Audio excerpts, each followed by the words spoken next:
tout le monde? Bienvenue dans la partie 3 de nos déplacements en angle.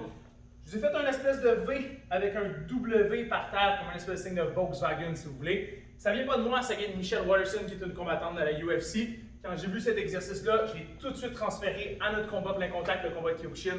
Je pense que c'est applicable assez rapidement. Dans la dernière vidéo, on avait un V où on apprenait à se déplacer en angle. J'ai triplé ma forme. Donc j'ai un V en avant et j'ai deux V en arrière. Vous pouvez imaginer un adversaire qui resterait loin ou un adversaire qui se déplace. Donc de là, les trois petits points jaunes par terre.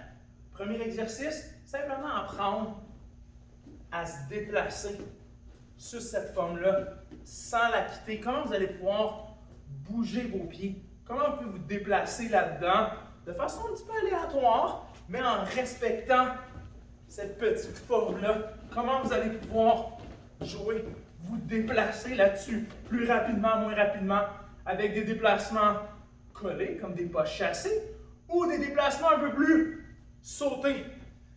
Vous allez pouvoir déjà là pratiquer beaucoup, puis apprendre différents angles. Si vous remarquez mes adversaires, il n'y a aucune forme qui est en ligne droite devant mon adversaire. Ils sont tous dans un angle ou l'autre, devant soit des trois adversaires ou du même adversaire qui se déplace. À partir de là, vous pouvez commencer simplement toucher toutes les branches, puis à chaque fois que vous touchez une branche, donnez une frappe avec le côté arrière. Donc à chaque fois que vous touchez une branche, vous donnez une frappe avec le côté arrière. Petit exercice pour commencer à vous habituer dans un deuxième temps. Par la suite, on arrive tranquillement avec un vrai shadow. Vous pouvez mettre un 2 minutes, 1 minute, 45 secondes, peu importe.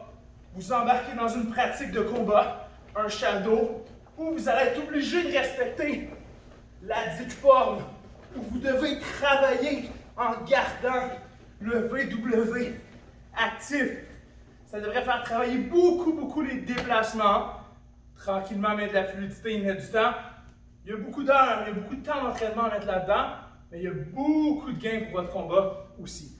Je me répète, vous pouvez toujours faire ça avec une craie à l'extérieur, du ruban en peinture à l'intérieur, ça va très bien, ou du ruban électrique comme le mien.